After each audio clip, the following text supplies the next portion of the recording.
Calling this meeting of the Crooked Creek Art League to order. Glad to see everybody back and Happy New Year. And I said, I do want to announce that Shirley Matthews Rogers has resigned as our greeter, not because of she doesn't want to be here or anything like that, but she has taken a job in public education and she doesn't get off in time to get here to be our greeter. And in light of that, Sandy Sweatman, please stand. Sandy Sweatman's going to fill in for us the rest of this year, which is going to help us out. So thank you, thank you. Congratulations to all the Still Hopes winners. If you are present and you placed or won at Still Hopes, please stand. Still Hopes. Anybody who won or placed? Okay, let's give them all a hand. Congratulations. We're very proud of y'all. If you have been involved in the Still Hopes or in any of this, and some of you have already done this, but if you have any suggestions to improve our Still Hopes for next year, please email Bobby, Diana, and me, because all of us we'd all like to be tagged in so we're all on the same page. And I'm sure that when we have our meeting, there's always room to improve. Nobody's perfect. Don't forget that pickup is Saturday the 28th from 10 till noon. And make sure you read your email from Bobby because it's set when you come, because we don't have people coming up, and you need to come around to the garage in the back to pick it up. And we'll have your pictures downstairs in the back. There will be pictures upstairs for you to pick up. If you sold your pictures, then you need to be there at what, 9? If you sold a picture, be there at about 9:30 because we want you there before we start the Yes. process. And if only, but only if you sold it to somebody at Still Hope. Yes. If you sold it to somebody else, it's up to you to get it to them. Yes, it's up to you. That's not in our hands, please. If you have not renewed your membership, y'all know we have purged everybody who has not paid. Please make sure that you go online and pay. We have added a new system called Stripe that I think works a little bit better sometimes than PayPal, but we'd had some issues with PayPal. So we're giving you 2 options. We still have PayPal, so please, if you can, make sure that you do so. And if you got purged, your name got dropped because you had not paid, please make sure that you pay and let us know, so we'll make sure everything goes through as it should. We have received a grant from the Chapin Arts for the help for the funding of our shows for $2,000. That money's in the bank, right, right, Maureen? Okay, and also we have received part of our other grant already in the bank too. So make sure that you know that. Our pastel workshop has been rescheduled for May 5th and 6th. You know, we had to cancel it earlier because complications with our presenter, with her family, a new baby coming, so we have that rescheduled. All of our workshops are filling up. So if you're interested in getting in a workshop, please make sure you look online and sign up. I want to congratulate, is Nikki Peoples here? I don't think Olga is either. 2 of our members, Nikki Peebles and Olga Yukna, they are our community art project people. So they're the ones who's going to build and put out what we did. We ended up getting to do 2 because the city liked our ideas so much that they're going to pay Nikki for doing hers. It's going to be a billboard mural on the back of a store over off of, what's the name of that street? But anyway, so we have that. And Olga will be working on hers. They're supposed to be in place by April 1st. By April 1st, Nikki may have a little bit of leeway with hers because she has, her funding is coming through the through the city, not through our grant. But the other one will have to be on task and on time. So, we have, it said tonight is street scenes. Alan, well, you know what next month is? Figures and portraits. Figures and portraits is next month. So when you come next month, bring your figures and portraits. Then the art show, the winners will be hanging the next month. And our last one is flowers, right? Our theme for April 17th through May 15th is flowers. And then on May 15th, it will be our lighted up contest that will be out here for the entire summer. So make sure you have that. Chapin Magazine is out. We have 13 members that are highlighted in Chapin Magazine. So make sure you pick up a copy. There's copies over there. And if we run out on the table, there's still some in the box down under. So feel free to get those. And Carrie, stand up. Thank you. Trying to hide back there, but Carrie, we really appreciate it. We have the magazine here. Y'all please take some and enjoy it. It is absolutely beautiful. Lainey.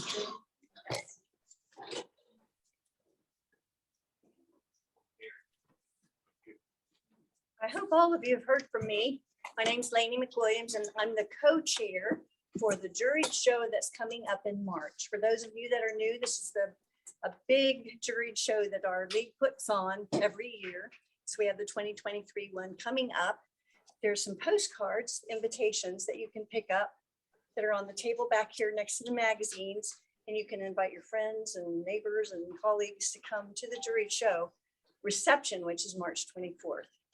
This show, there'll be over 100 pieces here at the park that represent our league members in 2D art and 3D art. We really need more 3D art. We welcome all of your participation. That if you do 3D, we especially appreciate you bringing that forward. We also have photography. So hopefully you'll get to participate.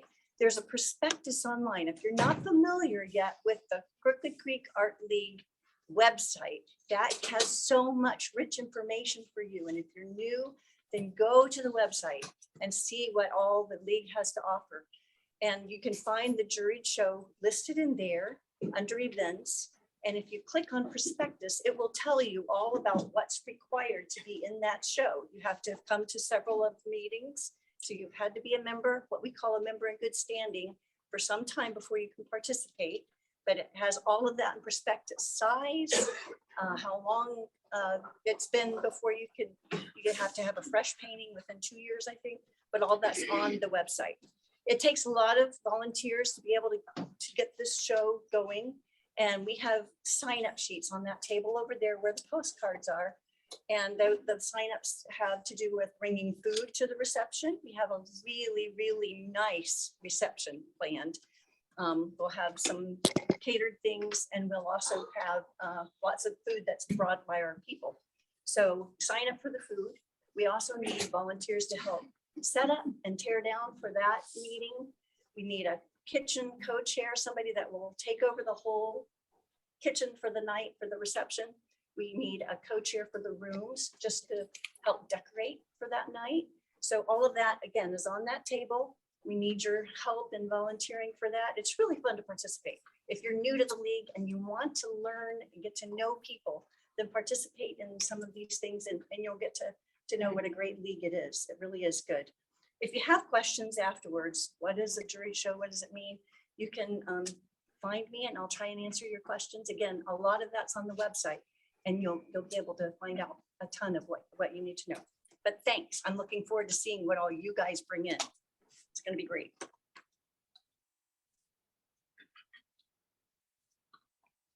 Thank you, Lainey. Okay, I'd like to also say that with our juried show, we have $5,700 in sponsorships in the bank. So that is great, and we thank all of our sponsors. And those of you who know sponsors, whatever, anytime you're there, thank them from the bottom of our hearts, because we can't do things without them. On Wednesday mornings, they have open paint from 9 to 12, but most people are kind of lazy and don't drag into about 9:30. If you are interested in getting emails about this,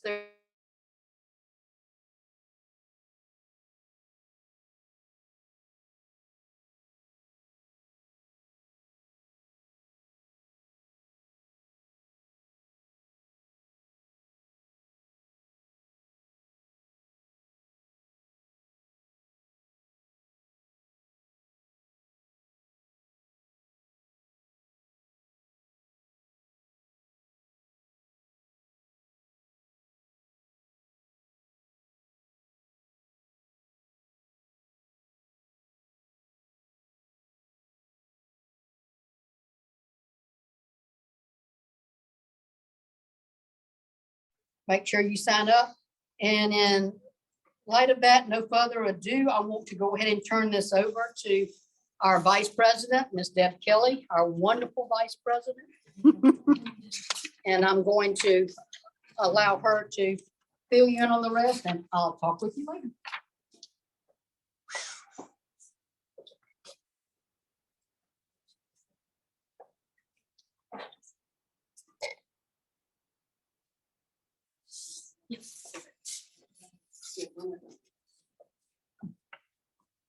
All right. Can you hear me? Just wanted to let you know what the agenda is for the remainder of this term for our speakers. Tonight, of course, we're having Danny O'Driscoll, and I'll tell you about him in just a little bit. And in February, Jenny Merritt is a collage artist, and some of you are familiar with her. She will be doing a presentation on her work and showing you a little bit about her process and what she does. And then in April, Gretchen Parker will be coming. She is a colored pencil artist, and if you have seen her work, it is absolutely amazing. So she will be talking about her work. We had her probably about 2 years ago, so she's coming back. Don't forget our annual show. The prospectus is on the website. You can also register online. It is open, so you can go ahead and register for that. I know it's not till May, but don't delay. Like that one. The theme is Light It Up, so just check out the prospectus. All the rules are in there for entry. And right now, I want to go ahead and introduce Danny O'Driscoll. I'm going to tell you a little bit about him, and we're going to try to give him as much time as possible because he is going to do a demo for us. Yay. So let me tell you a little bit about Danny, and I'll keep it short, and he can talk about himself if he wants to as well. You want me to do it? Sounds better from you. He grew up in the low country of South Carolina, and so he has a deep respect for nature. So he combined his love of the outdoors with a growing interest in painting and photography. His career started in Charleston, where he was born. He worked for an advertising agency there, and then he was an illustrator for the Riverbanks Zoo in Columbia. As a graphic artist, Danny was to study and paint wildlife of every description. This career spanned 10 years in 2 zoos, Riverbanks and the Houston Zoo in Texas. He continues to paint all wildlife from his farm in Batesburg, so he's not too far away. He has an astounding list of recognitions, awards from North and South Carolina Wildlife Federation as Artist of the Year, National Wild Turkey Federation, Banquet print artist, and featured artist at the Southern Wildlife Festival in Alabama. His realistic style has also been recognized by a feature story and cover for Artist Magazine. Many of you are familiar with that. He is largely self-taught, which I think is amazing. He has also been featured in an instruction book by Northlight Books titled Wildlife Painting Step by Step. He has been self-employed for over 40 years, painting his passion, wildlife, and I'm going to turn it over to Dan. Thank you very much. Do I have to do There's It's a, gonna be difficult to there's do a this stand. when I airbrush. there's a stand right here. If you don't think they can hear you, there's a, put it on the Try. stand. Perfect. Can you hear me? Okay, I don't know if I need it.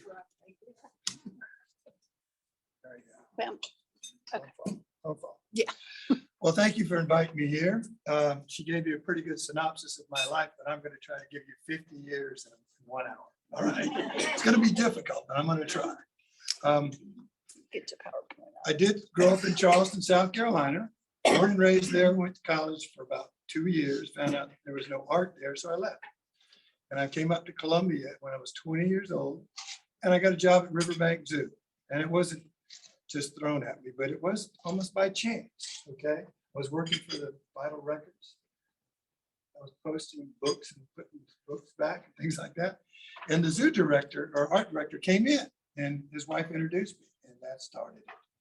I said, oh, well, I can paint. I said, well, come in and talk. And we did, and here I am 50 years later. I'm an artist. I could have been a construction worker all that time. Nothing wrong with construction, but could have been.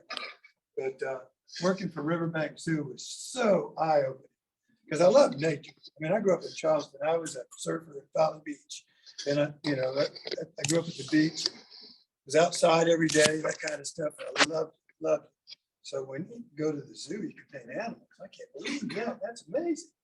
I didn't even know they had art at zoos until I saw this guy. You should have seen him when he walked in. He was covered in mud and he had waders on. And I'm going, you work at a zoo and you're an artist? And he said, yeah, we're building the zoo. I said, so when I got the job, I was doing the same thing. In fact, I had waders and mud on me, but I did other things. Anyway, we were going to show some slides. I was going to try to give you at least the first 20 years of my life. This is a painting I did, and it's a watercolor. Probably have only done 2 in my life. And that was when I was 10 years old. See, I like birds. I still like birds. I've been painting them for 60 years, okay? And the next one is, let's see. Oh, sorry. Okay, 1972. This is the year I started at Riverbanks Zoo. That's the bird the art director asked me to paint to get the job at the zoo. I spent 2 weeks on that one little bird to get the job. And I got it. Okay, and this is the first big graphic I did for the zoo in 1973. Okay, guys, that's 50 years ago this year. I did that painting for the Riverbanks Zoo.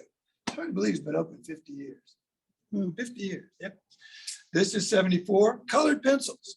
Okay, we're talking about colored pencils. I did colored pencils for them. I will tell you about those. The reason I did colored pencils is because those were used for outdoor graphics on the bird cages, okay? So we took this piece of paper that I did pencil on and we soaked it in, let's see, not varnish, but anyway, we soaked it, varnish, no, not that, we soaked it and drilled it and put it on the cage for the birds not to eat, okay, because they ate everything else. And these were kind of neat. They were enclosed in a plastic and they lasted for about a year or 2 and then the birds finally got to them. But, and this is an indoor graphic. They were little round plaques and every bird had to have one because you go into the bird exhibit, there's 15 different birds in there. Oh, what kind of bird is that? That's where I came in. I educated the public. I did these little graphics. I did graphics of kudu right there for the zoo. And this is a ring-tailed lemur. I have this graphic in my possession right now at my house. The art director gave it to me when they redid the exhibit. And it says 1977 written on the graphic with my name. That's hard to believe. Okay, now we're switching zoos. We're at Houston Zoo. This is one of the graphics I did for them. It's actually a painting. It's hanging in their foyer when you first come into the zoo, where their offices are. And there's another one too, I think I did. Yeah, these are bat-eared foxes, which is also hanging in the zoo offices. The zoo director was a herpetologist, but he liked me to do other things for him too. I did a book on the snakes of Texas one time. I did 1,500 drawings of snakes. Oh, wow. And they don't differ by a little scale right behind the eye or something. You know, it's like, I'm really tired of doing snakes. But anyway.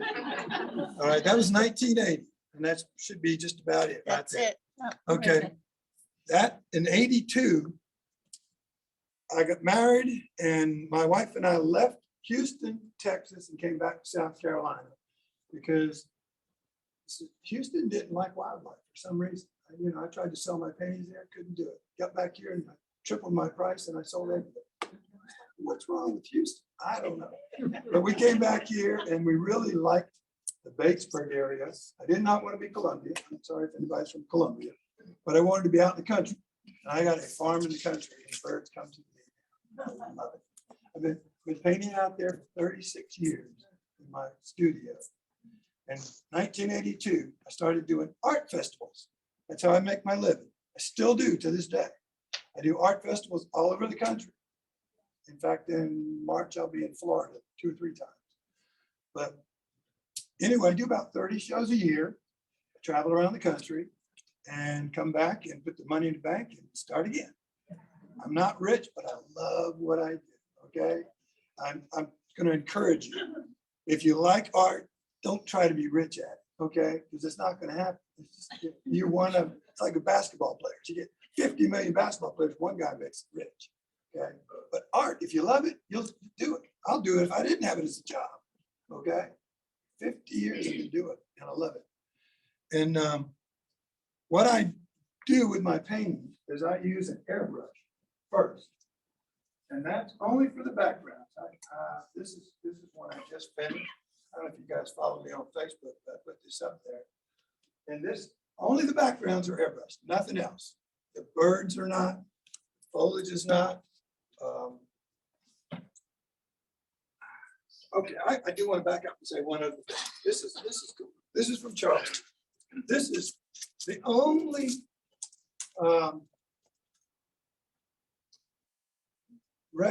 only person in my family, my history, who was an artist. This is William Aiken Walker from Charleston, South Carolina in 1800. He did the life of the black. When that Audubon was painting birds and animals. Can you turn over here for everyone online? Sure. He was painting the life of the slave and the black people in the United States. He was from Charleston, just like I am. His name was William Aiken Walker. My grandmother was a Walker. So this is the only other artist in the family besides me. All right. This was watercolors. Yes. I wish I had some of his work. I saw one on Antiques Roadshow, 5x7, $20,000. I wish I had.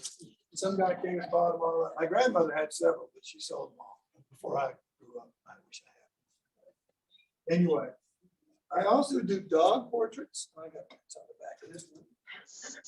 This is about the only time that I will do something like this with the airbrush. This is all airbrush, total airbrush. Okay, and this is actually the size of it. And then I come back and paint over that with regular brushes. I don't do that with other, this is airbrush. I don't do that with the other paint, birds and stuff. But dogs I do, because most of them, if they're black or they're white or in between, it's easy to airbrush and lay it in with the airbrush. Then come back in and tighten it up with this brush. See how big that is? That's a round. They call it number 5 round. This whole painting is done with that. This bird here, almost all of mine, that size. I like this because you can take this and get it there. You can get a real sharp point on it. Right? And you can do the details. That's what I use. I don't do that with paint. What brand? Hey, this is from Hobby Lobby, please. I'm going to give them a break here. Hobby Lobby, you can buy this for $2.50. That's all you need, $2.50 Hobby Lobby. Okay, because you're going to throw them away anyway after a while. Because I use acrylics, only acrylics, and I paint on masonite panels. So when I'm painting, it tears up the brush after a while.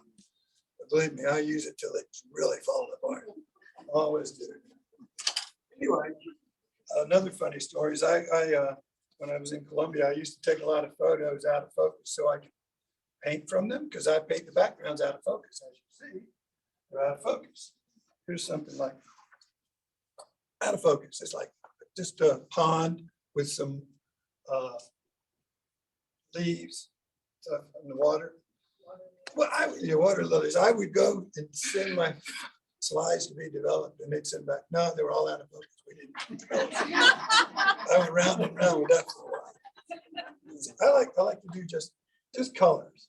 See, that the dog portraits and stuff like that. You see this background of the dog. Okay, it starts with a background like that. Okay. All right. Now,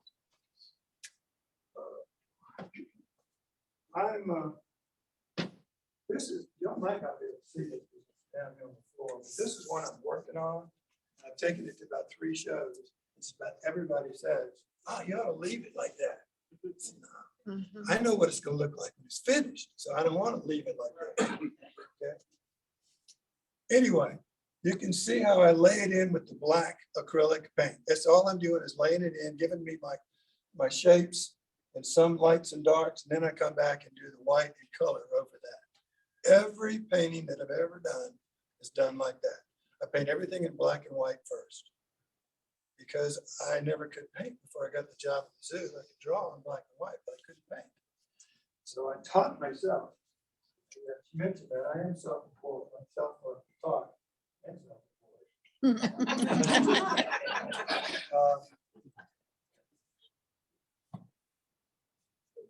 Oh, here, this one might not show up.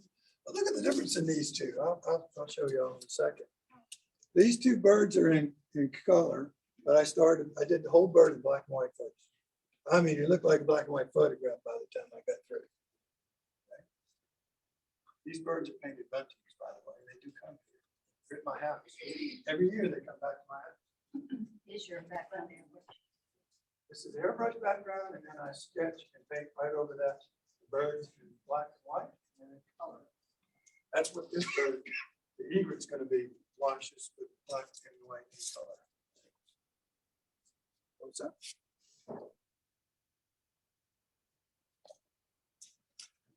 That's a story about these painted buntings. I went down, about 10 years ago now to Edinburgh to photograph these birds because I wanted to paint them. Yeah, spent the whole day, got great photos. Got back to my house, they were on my feeders. On my feeders.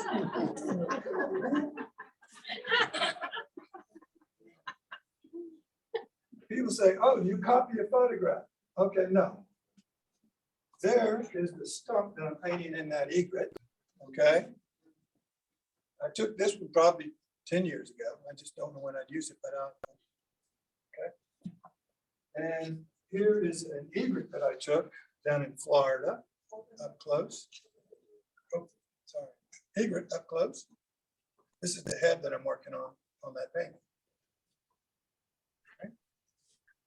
And I like to feed on this one. I tell you, I take pieces, parts of each one. Okay? You got to know anatomy to do this, so don't go crazy with it. Okay. I like to feed on this one. All right. And so I take a lot of all that together, and I'll kind of make up my own paint, my own photo to paint that. All right. I had one with the feathers were flying out into the wind. So that's the way I do it. I just put them all together. That was done that same way. The pelican. In fact, I was making pelican. He had a white head. He was then we get brown during mating season. Okay, and then he was white. I have to change that. And this is called the groin. If you've ever been in Charleston, they put that on the beaches out in Charleston to keep the sand from washing away. Well, that worked off for about a year. And then the sand got piled up on one side and holes on the other side. So they took them away, but that was 40 years ago. So I titled that Folly Revisited, okay? Because that's Folly Beach when I was going there. And we used to crab on the other side where the holes are. Chicken neck and the string, okay? That's fun. I do songbird. There's a songbird. I got to do airbrushing here soon. Thank you. There is actually a full house online tonight. Okay, this is one of my songbirds I've done. So sometimes I spend a lot more time on everything instead of the background. Okay, the background was just black paint, all it was. This is a barn on my property. The bird wasn't there. Flowers weren't there. The bush with the flower, the vine wasn't going up it. None of that was there. I put them all together to make my painting. That's called Southern living. All right. Now, when you airbrush, everything is acrylic. And everything has a terrible name like titanium, or manganese, or cobalt. I think that'll kill you. It'll kill you. I wouldn't be here right now if I had more than this. This here is, I can't wear it tonight. You won't hear me, all right? And it won't hurt y'all. You're not gonna die tonight, okay? I'm not gonna be spraying that much. But when I do it for a day or 2 or 3, yes, I mean, everything turns blue. You know, me and anything in the room turns blue or red or black, whatever I'm using. So would my lungs. So I wear this. I'm just telling you, because I hope somebody in this room will try to get an airbrush one time, because they are so much fun. I love them. I've been using it for 50 years. And I love it. What is that called? This is a respirator. Yes, this is a respirator. And it's got to be a chemical respirator. So it has really nice things to keep the particles out of your system. Not a paper mask, okay? Not one of those. Good mask. All right. And what I do is I mix all my, y'all remember these? Yeah. I don't think they make them anymore, but They're hard to find. they're hard to find. I've got it. You can wash these and reuse them. All right. I still do. This is what I mix my paint in. This is just black paint, Mars black. And I mix it with like 4 parts water to 1 part paint. And that makes the right consistency pretty much to go through the airbrush without clogging it up and without coming out so thin it just spurts. And I highly recommend, if you're going to paint something like on a board, this is masonite, that you have some board on the side to work with here. Because this is what, when you airbrush, you can't stop. It will go everywhere. You got to move, constantly move, constantly move. All right. So I have these paper boards on the side and I'm moving, I get it going, then I start doing it. So when I do the airbrushing, I'm going to have my back to it for a while, but I'll try to talk and turn around. All right. I need to turn this on. You have to use an air compressor, which is that tiny little thing. And guess what? I bought that in 1978 in Houston, Texas, at some kind of store that sold old stuff. It still works. In 1978. This is an air brush. The neat part is it hooks to an air hose. All right. And this is where the paint goes in this little container here. This is a BL series Pache. Pache, BL. They still make it. In fact, I just bought one, a new one about, I don't know, 2 months ago. They're like $29, where you can buy a whole kit with everything for I'd say close to $100. You can buy one of these. I paid $45 for this compressor in 1978. Store. I checked the dates. Anyway, why I say the BL, they have 50 airbrushes. You don't need them if you're going to do what I do. If you're going to do portraits of people with every little eyelash, you want to get a different kind of airbrush. Okay? I want to be able to do some lines, but I want broader space so I can mix the colors. Okay? If you ever know anybody trying to paint broad areas with acrylic, it changes color real quick. It's not very easy. Airbrush does one. Another thing I do is I usually take this back end off the paint. I won't do that. This is a dual action airbrush. Down, air, nothing else. Pull back on it, paint.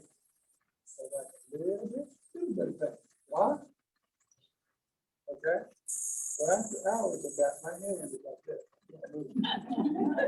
Because I'm sitting here trying to get this tiny little area airbrush, you know, it just is really cramped hand after a while. I had to go to the doctor and take my fingers together. So that's out of shape. Anyway, all right. I'm going to show you this right here is just some waves that I took a picture of. And here is a picture of a skeleton that I'd like to put on it. We'll turn around. I'm going to draw this on and paint it with regular brushes. This will not be done with an airbrush. Not the stuff. All right, and this is what it's gonna look like. This is what it is in Photoshop. Yeah, and stuff, the way. And that's what I will do.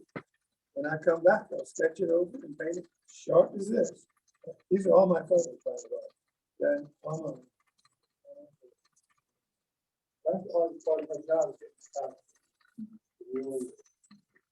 So anybody can make it start, that's a little plug there. I have friends up in the north. On North Dakota, send me their photos. Because, you know, I don't see some of those guys. But these ones, over there, yeah, they are. Oh, see what I can, what kind of thing they use? Look at that, look at that, look at that. This is in a tube, that's all you need. You don't need to buy the airbrush kind, because they're just sending you, take you pay for water.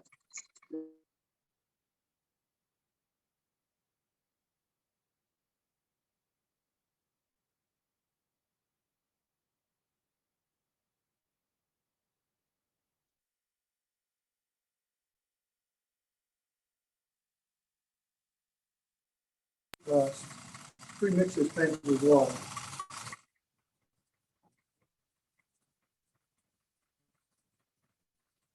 Wild things. I tend to spill it in too much thing.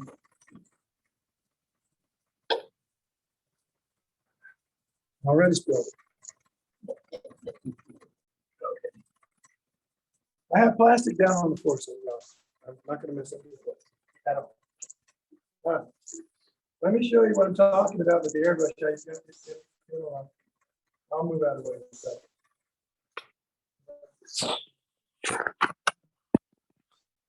I'm just pulling back a little bit. You want to just do this, learn how to do this after a while. You know, and if you stand there in one spot, it's going to go like that. You don't want to stand. You want to keep moving. You want to keep moving. Can you all see over there? Yeah, you want to keep moving. Now I'll do that on this. I'll go up and down.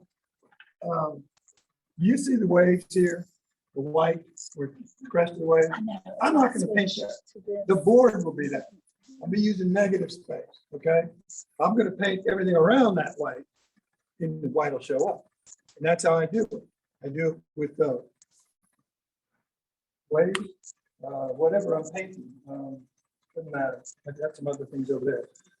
But if I want to have grass, you know, I don't paint the grass. I paint around it, and it leaves the grass showing. Because when I come back over the green, over the grass, it'll look just like it. All right.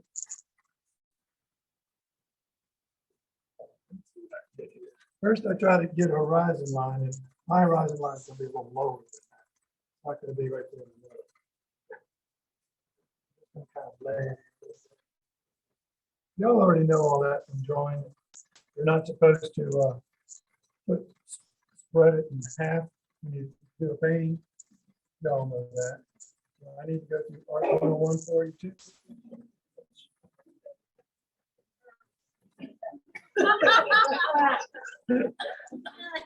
I took art in high school, and I learned that art. That's where I learned it, but I didn't take any other art. So, all right.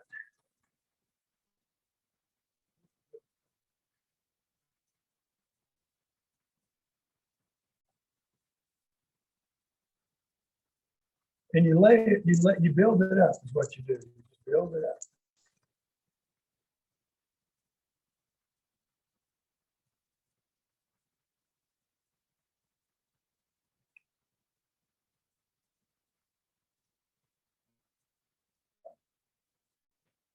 See, I'm not moving very fast. I'm just moving. I keep moving.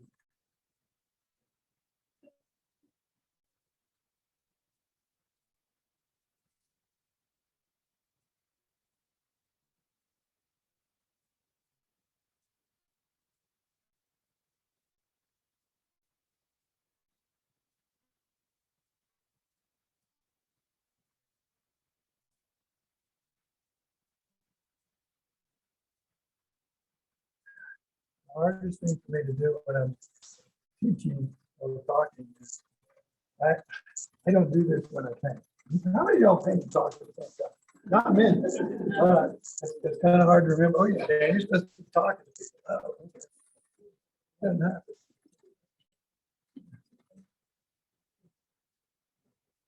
And you also know that the closer it gets to you, the more detailed it is as far as waves and things.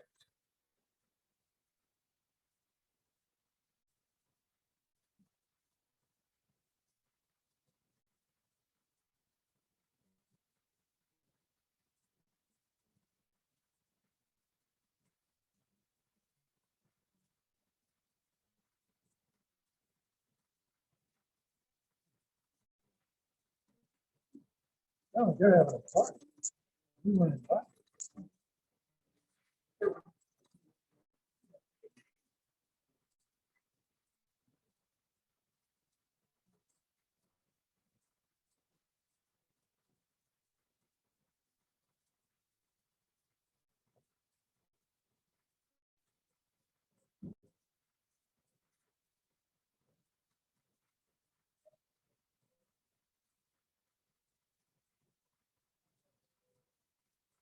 I used to do this in a room in my house where I lived in Columbia because we didn't have a studio.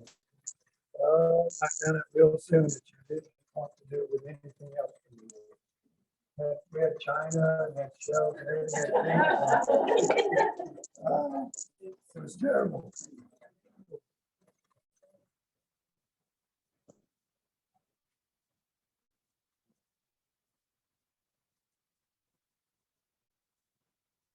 The closer you get, the finer the line. I think.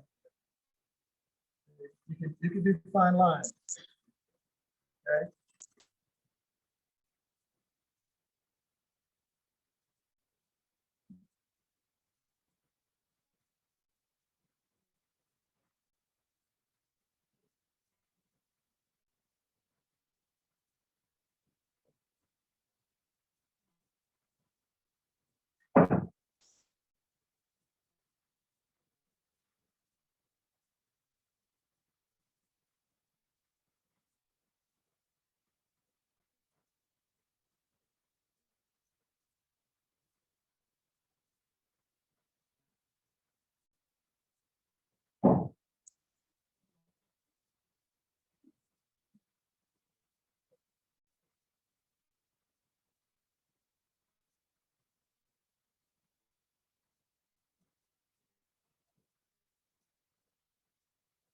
Another thing is if you're going to do that, you don't want to have lines, simple lines. I know with watercolor you can draw that, and sometimes it'll cover. It doesn't cover it. You draw a line on it, it does not cover it very easily.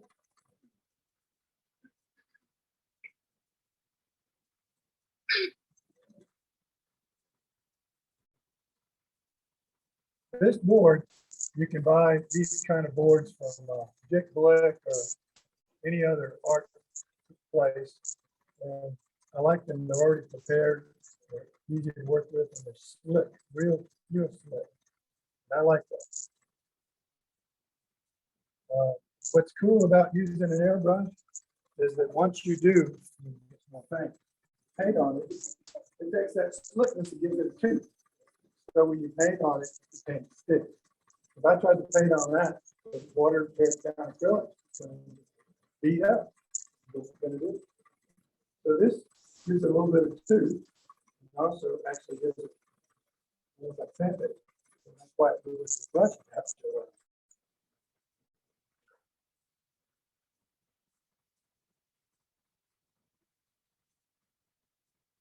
and you don't have to be specific when you're doing these, you know. You can make up parts of it, add things, subtract things. I don't, go at it like this is the way it's got to be. No. It's free. It's free form. Just keep doing what I want to do. Keep moving.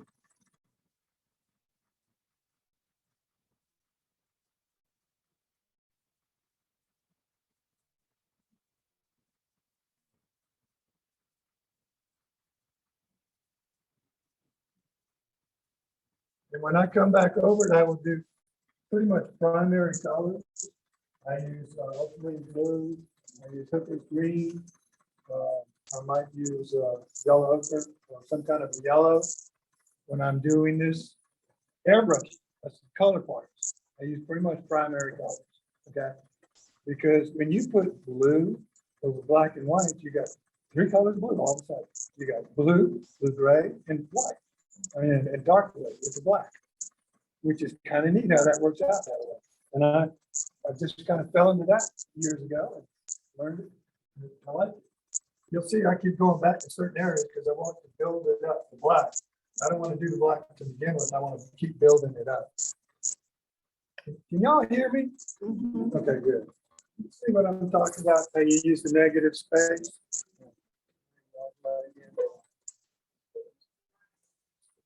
Yeah, it's dry. As soon as it hits the canvas, it's dry. Which is really good because I paint flat. I don't paint on an easel, I paint flat. I've been an illustrator for 10 years and that's what they only give you a desk. They didn't give you an easel. So I paint on the desk. I paint flat, which is my hand would just smear it otherwise if it's not dry. But you see how it's starting to pop out now. And especially when I start getting real dark down here because that's going to be closer to you. What about your light source? I think how you got it, you said you do it quiet. Mhm. What do you do with your light? I use lamps. I have two different. I have an incandescent lamp and I also have a fluorescent lamp, both over my desk. And I'm sitting in front of the banquet windows with sunlight. Are you trying to light from all? Yeah, because I don't know how they're going to hang it. They might hang it in a room and just have fluorescent lights like this. They might have it with incandescent lights. So I paint with all of them, including sunlight. It works. It works. I don't know where they're going to hang it. It won't work at night. I don't think it does. In fact, I think early in the morning until about 4, because the sun goes back from behind the clouds and all that. And it's not conducive for me.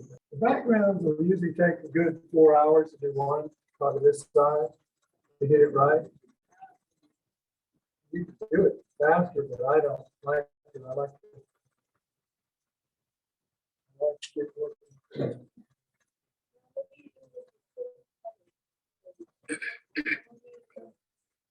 I poured the extra paint out of this, and I brought a bucket. We have a pickle bucket. This has water in it, and all I do is I take it. I'll show you because I'm gonna clean it, and I'll put it in there and run water through it. Then you put it back together, and you put the next color in. I'm having a hard time hearing you on Zoom, so I just want to move the Oh, mic that's over because I have here. my back. Yeah, and so, All right. sorry. There's like 22 people on the Zoom tonight, so. Can they see me now? Yes. they Okay, can good, see. good. All right. Good. Oh, I have a funny story about, yeah, there it is. I have a funny story about this. I did a PBS little blurb, oh gosh, 40 years ago. When I first moved out to Batesburg, they came out and did a little blurb on me on my airbrush. Well, they didn't tell me that, and I was airbrushing. I'd already done this part. I was airbrushing with blue. Blue doesn't show up on the camera. And now I'm sitting here, these people were all around. Look, what is he doing? You know, he didn't show up. They didn't tell me. You ever do that? Don't use glue on camera, right?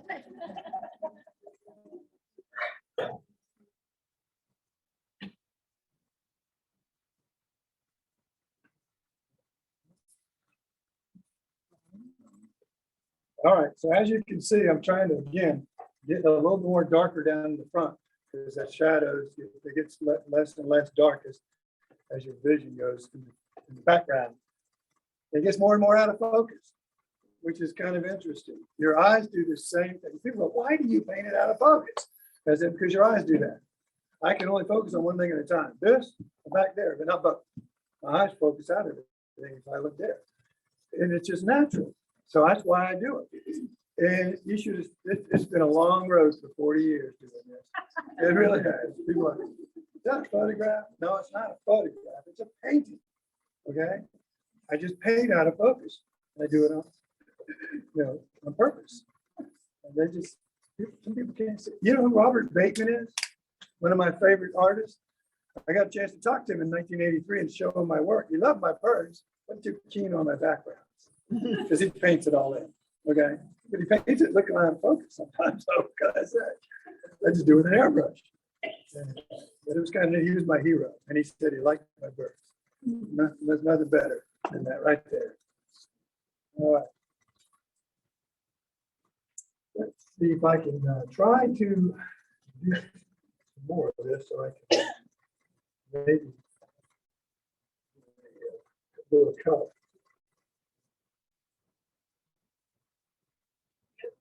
Black and white photograph, do that work?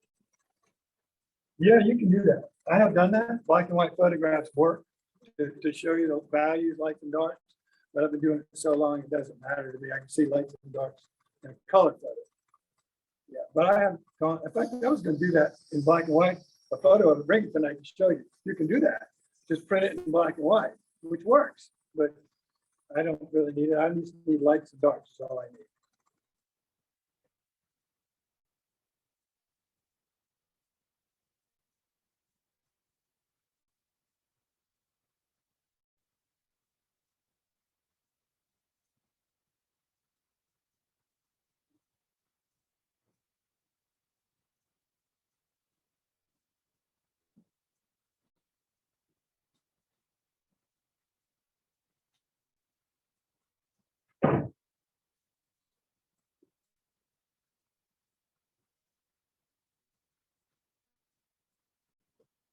And remember, sometimes it'll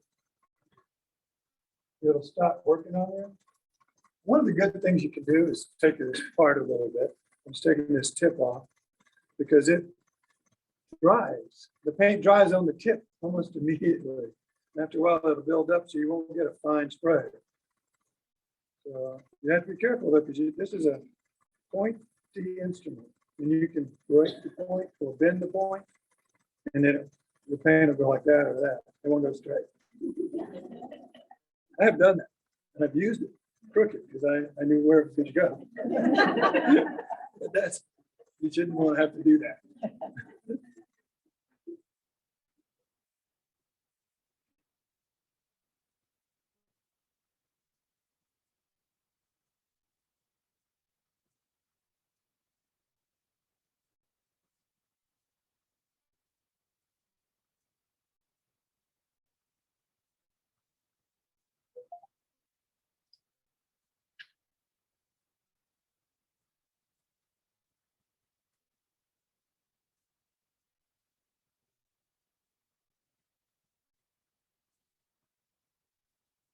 And see, now when I come back with blue, which is ultramarine blue, I'll do some more on these waves to give you some of the shadows, because blue makes great shadows also.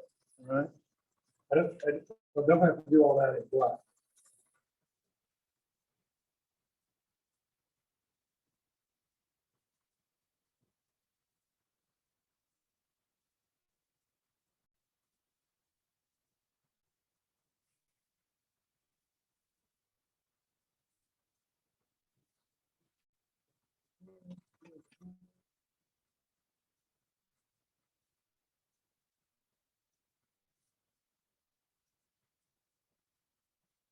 All right, I'm going to switch colors.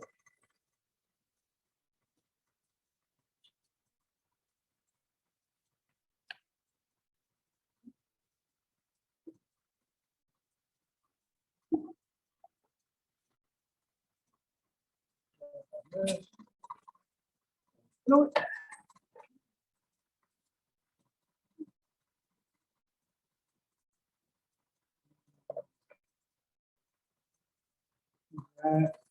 Check this a bit. Again, I like to use particular primary colors than anything else. Guys, this would be crazy. This is shaking.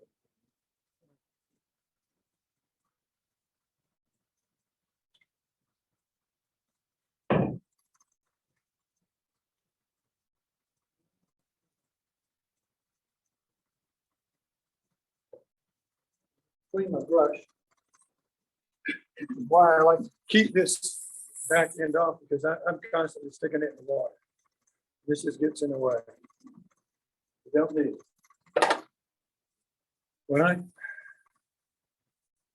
use the airbrush and clean the airbrush, it gets all over me at the same time.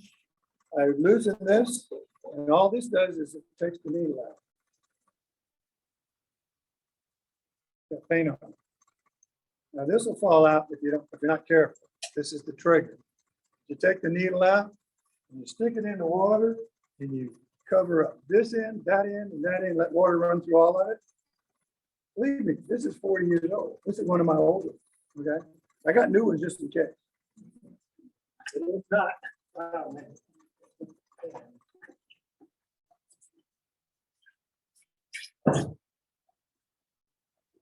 They last forever.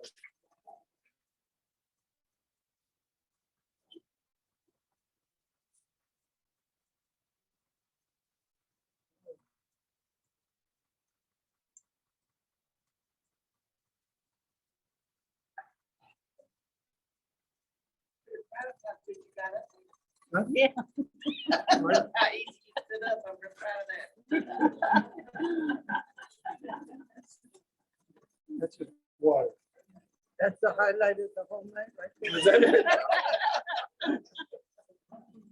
Well, I forgot to tell y'all, I just turned 70 November 8th. Oh, I've wow. been doing this a long time.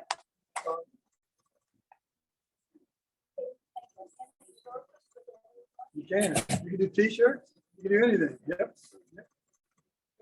People have bought these to do cake designs. They paint their fish. If they do taxidermy, they do wood ducks. It has a real nice color here. It's not solid. It kind of blends into their belly. You can blend it with this. I've done talks for carvers, so they can learn how to use the airbrush on their carvings. You can use it for a lot of stuff. No, I just use it for fine art, and that's it. All right, let's see what I got.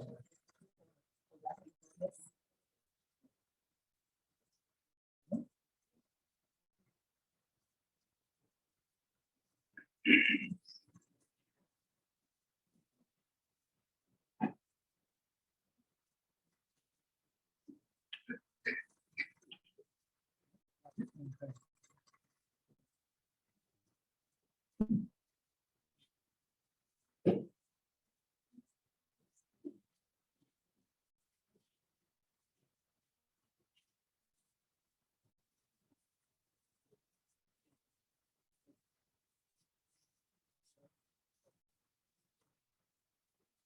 All right.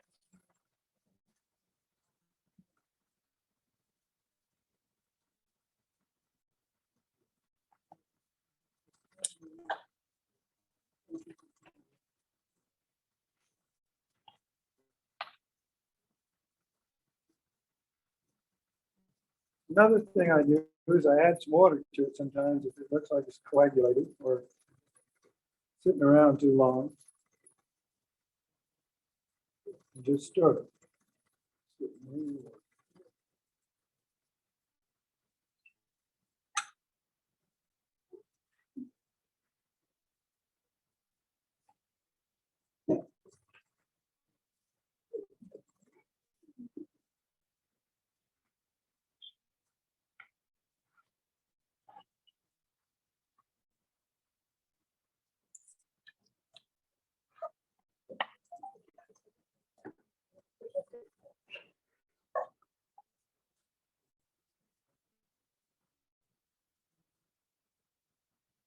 You don't want that to happen on your paint, on your painting. It's just coming out blobs. You don't want that. That's why I say to have something over to the side so it'll be able to work on it. I think this paint is old. Sometimes I'll use ultramarine blue and some white and maybe a little bit of green or something. And cue it to make a sky color. What I use is the ultramarine blue first. That air compressor tends to walk across the road. That's why I got it sitting on something. Yes, happens to do that. Yes. As I'm talking.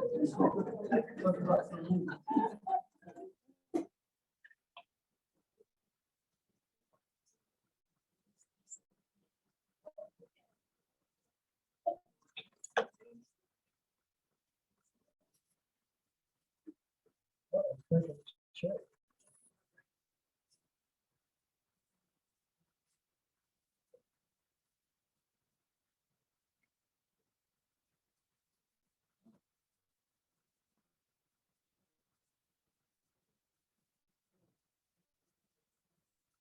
Okay, this is blue. You're not going to see it. I'm just teasing. You should be able to see it. It's a light blue, though. He rushed for 20 minutes and we didn't see a thing.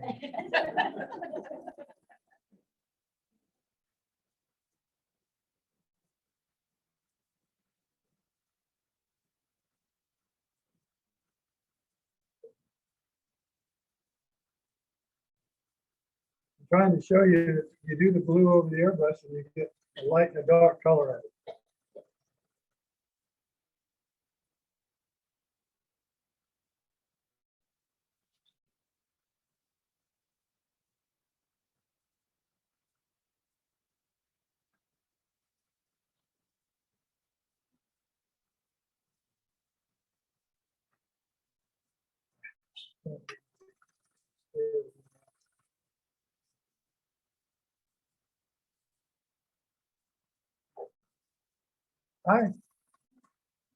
You get the idea. I don't want to go too much further. I think I'll do it. Without mixing new color, I only mix black tonight to show you what I'm doing. But I could do that with black. I could show you a few more things with it. Not on this one, but on something else. Because that negative use of negative space is the best thing. That's so cool. My wife taught me that, really, because I had no lessons in art. She taught me how to use negative space. She does color pencil better than I do paint. I don't tell her that, but either the big head. She's good. She's got a graphic arts degree from the University of Houston, magna cum laude. She's good. But hey, I'm the one making the living. So I listen and I listen. And I just take it with a grain of salt. She used to do beautiful work with fish underwater, Yeah, she does. whales, and Yep. does she ever teach? No, she quit. She quit doing art 30 years ago. Really? Yeah, we homeschooled our daughter. Much better. That was the best thing I did. So she gave up the art to do that, and I kept doing it. Yeah. But hey, I was the principal. Can you imagine me as the principal? I don't think so. But I was. We had a home, we had one student. My daughter used to talk, she said, Dad, here's a field trip director, you're the janitor. Do all that, Dad.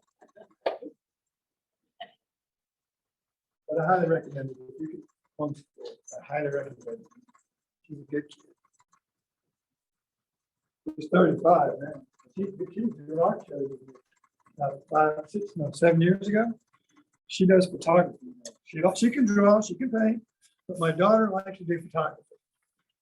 And we go to a show like Pendleton or Augusta, she'd win an award, and I wouldn't. I had to help her. Okay, that's great, honey. And then she started telling all my friends, I beat Daddy. Yeah, so did Daddy. I won an award. He did. Way to go, honey. All right, let's see if I can have the first piece of color.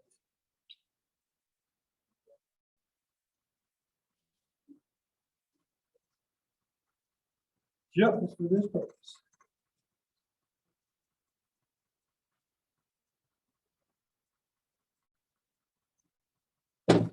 I do have some other things on the table for you to look at and some brochures too later. Okay, but everybody do it right now, please.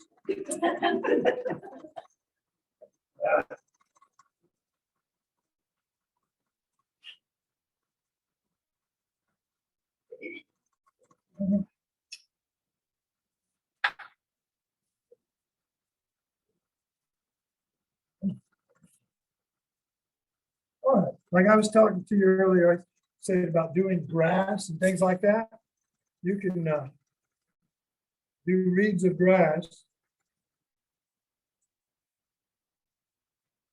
without doing the grass. You do around them.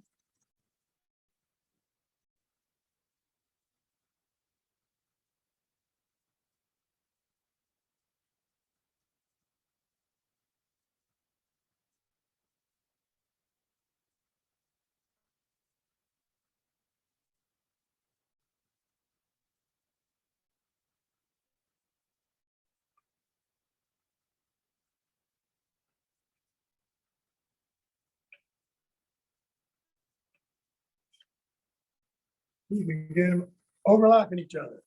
Okay, just reeds of grass. All I'm doing is painting around them. I do that when I do, like an egret standing in the marsh. I'll do the airbrush background of marsh first, and then sometimes I'll come back when it's closer to you and do reeds painted by hand.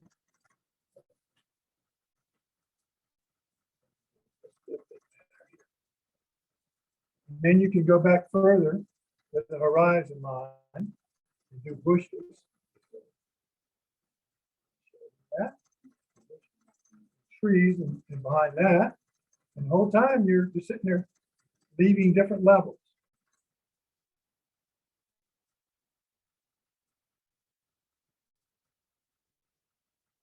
How did you get started with airbrush?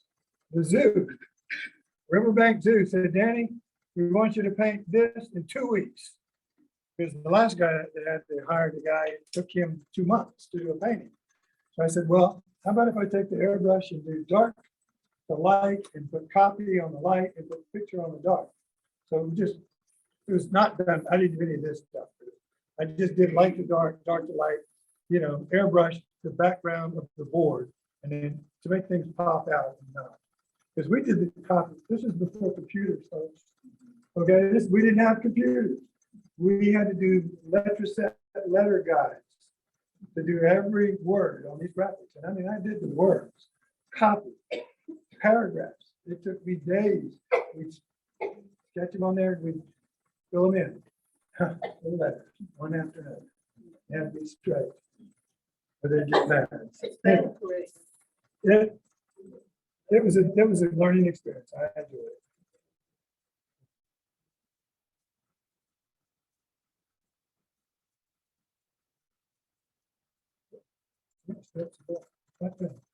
You can't see. I can get going. You get shaking this thing. You put too much paint in it, it's gonna go flying. It does. That's why I took my coat off. And you can do water with this stuff. Laying it in. Shadows on it.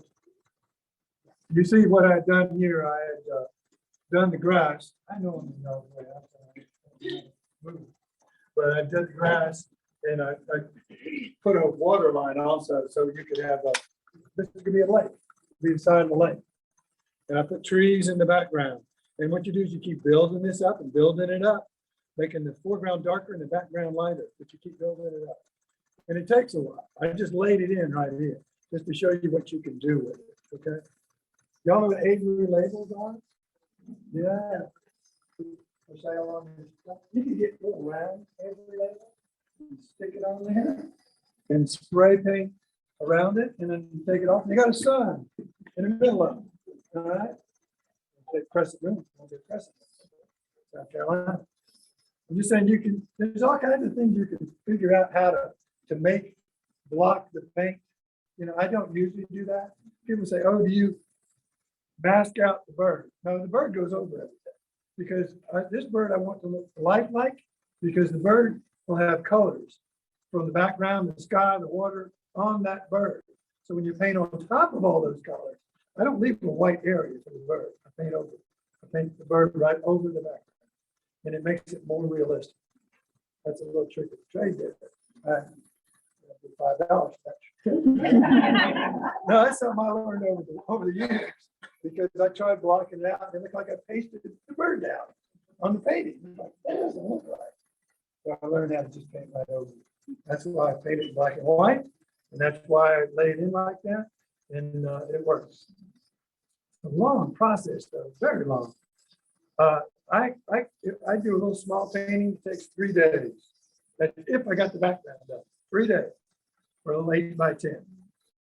I can't do it any faster. I've tried. And that's why I don't do that to talk like this. You'd be bored to tears looking at me. I mean, one of those faces over here. An hour. Okay? I learned that quick with my mother-in-law. Dad, I've never seen you paint. Sure, I brought a little paint and started working on it. 5 minutes later, she was up doing the dishes. So I learned not to do that in front of you. Also learned several things.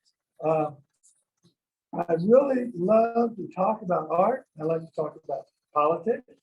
I like to talk about religion. But tonight we're going to talk about art. All right? Okay, good. But I've learned that. My mother-in-law She has a doesn't like the other two either. So I've got a anyway, question. sure. So the birds that you did there, you did the entire background first, Mhm. and then you came in with your black and white paint, and then did the birds. Mhm. Yep. The Pelican is done that way. There's water and waves behind Pelican. I painted right on top of the wave. They're all done just like that. And, well, you can see this bird here. You can see the blue right through the black on that eagle. The head was that way too, before I painted in. But yeah, I just painted right over the back. Any more questions? Do you have music in your studio? I do. How big do you have? Sometimes I have conversations, just mostly music, mostly oldies, all right? Yeah. 50, 60, 70. Yeah. Anyway, I listen to music all day long because I can't concentrate on anything when I'm painting. I just can't. My wife can ask me a question I didn't hear because I paint. I have to stop, put it down, and answer it eye to eye because I didn't hear it. God made us that way. Men, not women. Women are ambidextrous. They can feed the baby. They can answer the phone. They can start the pot. Nothing gets left out. With me, if I'm watching TV, again, I've got my focus over there, and that's it. So I have to get my attention. I like that. My attention. Any more questions? Birds. I can paint anything. I have been blessed because I've never had a lesson. Lord blessed me with this talent. I've been able to paint anything and everything since I was 10 years old. I can look at something. I drew cartoons when I was in grade school and sold them for $0.25. I made money. I was a professional in grade school. You know, Batman and all that, Superman. I was drawing these comic characters and selling them. They loved it. Anyway, yes.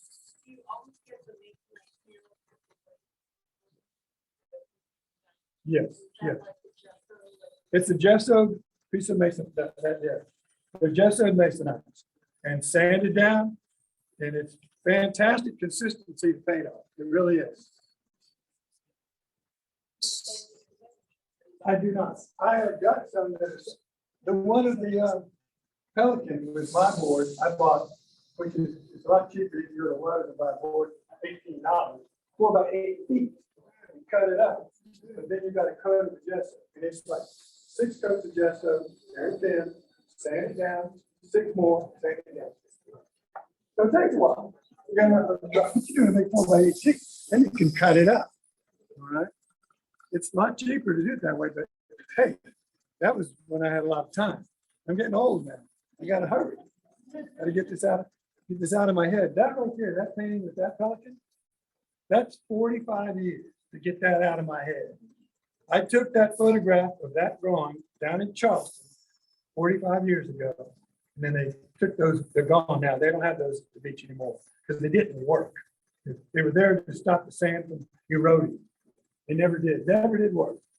Anyway, I took photos of that and I said, I'm gonna paint a Pelican or something on that one day. 45 years later, I got it. All right. Whew. It's good to get that out of my system. Told my wife crazy because I have a pad by my bed. Because sometimes I'll be painting in bed, asleep. you quit moving. I said, I'm airbrushing. I do that and I keep a pad there so I can write down my paint.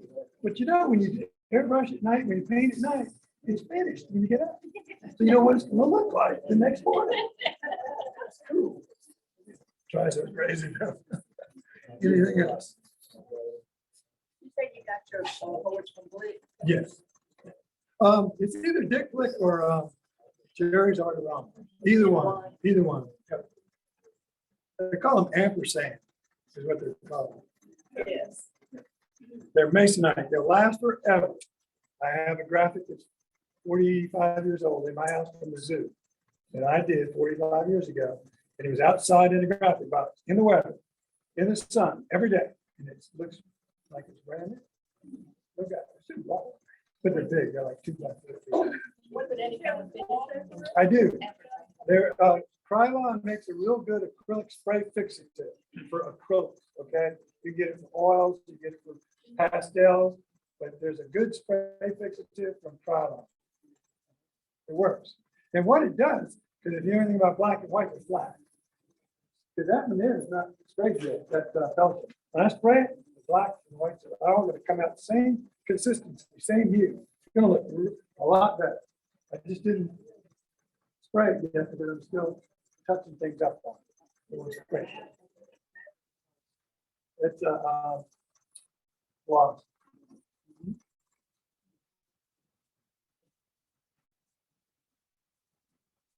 Well,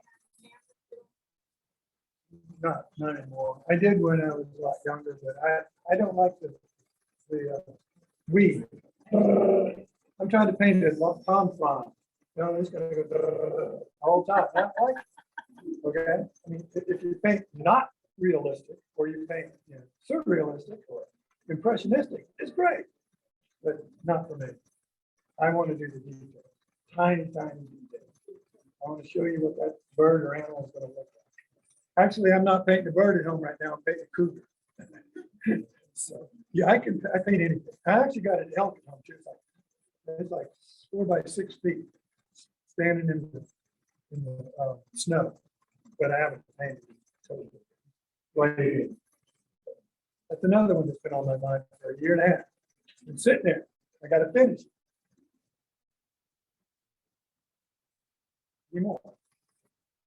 There's a couple of good books that I was in. One of them is Wildlife Painting Step by Step. And it shows all the stuff I just talked about. But there's also 12 different artists, and they all have different mediums they use. So if it's still available, but you have to get it on Amazon or something because it's out of print. But I did it in '93.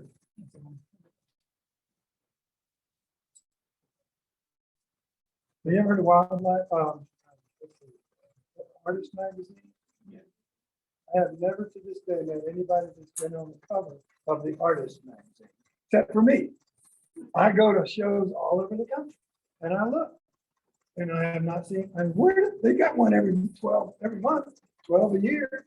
I've never seen a person at a show that was on the cover. But in 1993, I was also on the cover stage. What? There you go. I'm the only person I know. That's crazy. Yes. All right. Yes, sir. Have you ever seen the duck steam competition? Yes, probably 30, 40 years ago I did, not 30 years ago. And I came in South Carolina, I came in the top 5 or 10 every time. But you know what the judges told me? They loved my work, my ducks. But they said, it looks too much like a photograph. Mess it up, make it more like a painting. So after 5 years of that, I quit doing it. Now they're after me to really do it. They want me to. I won't do it. Because everybody's using airbrush now. No, you had to change it. But yeah, I've tried that long ago. In fact, if it was closed to South Carolina, the South Carolina duck stamp, I'd have won. But it's open to the country. So I came in 5th, and all these other people from Montana or somewhere else got ahead of me. But South Carolina, I'd have won it. It's only South Carolina, but it's not. And when I do art shows like Charleston Seaweed, there's 100 top artists from around the world. So if you ever want to go see some top quality wildlife, the best ones right here in Charleston, South Carolina. Been going on for 40 years. I did it for 25. I'm not doing that. In February, I was around Valentine's Day. And man, that's, oof, well, I get humbled. with her. There's some good stuff in there.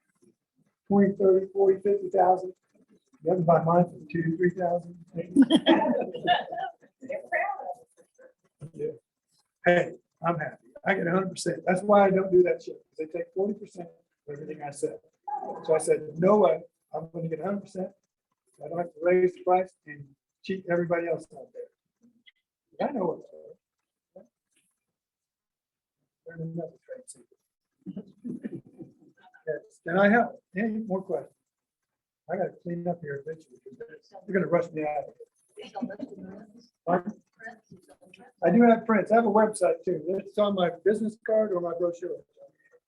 It's just DannyAugusta.com. It's like my name. That's an Irish name. Augusta. Yeah. We came from Ireland to Charleston, and then that's where I'm from. All right, I'm going to clean up now. Do you have any more questions?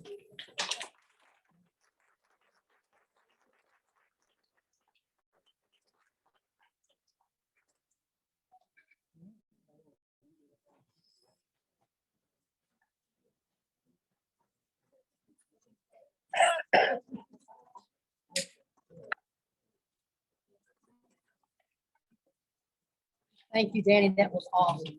Yeah. I'm really impressed. Okay, we need to do our door prizes real quick. Attention. And Danny, you have to work. I have to work. You have to work. I need a number between 1 and 46. Oh, yeah, I'm before I end, I already told her not to let me sit down. And I'll go ahead and say that while I'm waiting for Danny to get through. Karen is purging, and she has a bunch of art books over here, sofa table books, things like that. If anybody is interested in them, they're free for the taking. As many or all, she'd love for you to do it, and she probably has more if you're interested in more. But she brought a few tonight and put them on the table, so if anybody wants them, they're welcome to them. Okay, Danny, I need a number between 1 and 46. Oh, by the way, folks, we had an awesome attendance tonight, 72, I think, between the Zoom and the meeting. Yep, I got a number in my head. Number 11. 11. Al Leach. Oh, hey. We're All going. right, another one. Number 23. 23. Shirley Britton. That's the year. Hey, come on. Now, I'm going to do one. I'm going to donate a little print, and y'all going to have to pick the number now. Oh, well, we're not through with your picking our numbers yet. Okay, good. Another one, please. Another number. Okay. Number 2. 2. 2. Carol Hartman.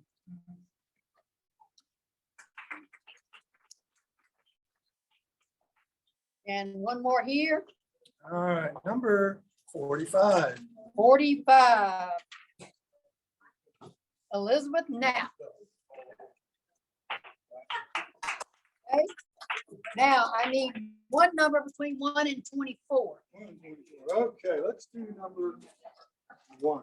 Number 1, Brenda Peak is our Zoom winner tonight of the door prizes. Will be a $10 Amazon gift card that will be emailed to her. All right. Got anything you want to say? Oh, we still got another one? All right, we got one more on the 1 to 46. So we'll let you do 1, 2. Give me that one. We have one where we hadn't done. Between 1 and 46. Oh, you want a new number? Okay. Yeah. All right, number 12. 12. Back to the right way. Bobby Sorensen.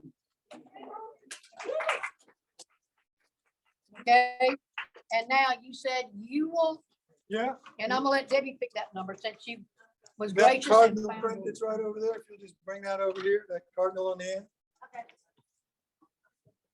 And she can pick a number You pick a number and, and whoever gets it. Great. What numbers have we already picked? well, just call it and I'll say, we picked it, we can. I'm gonna take my stuff off. It's yours. Yeah. 36. 36. She's not here. Gotta be present to win, so. There you go. 35. 35, Lynn Huff. And that is Mr. Driscoll's gift to you, There you go. and thank you very much. Awesome job. Thank you. Awesome. I enjoy it. Not as much as we enjoyed you. Thank you so Okay. much. Thank everybody for coming tonight. As I said, we think we've had a record attendance since COVID started, because I counted 72, if I'm correct. And I will say safe travels, and we will see you all in February. I'm going to remind you to sign up over there if you're interested in a position in leadership. Sorry. And I'm asking that you please look at leadership and joining our leadership team. If you're available, we'd love to have you. And enjoy, safe trip home, and this meeting is officially adjourned.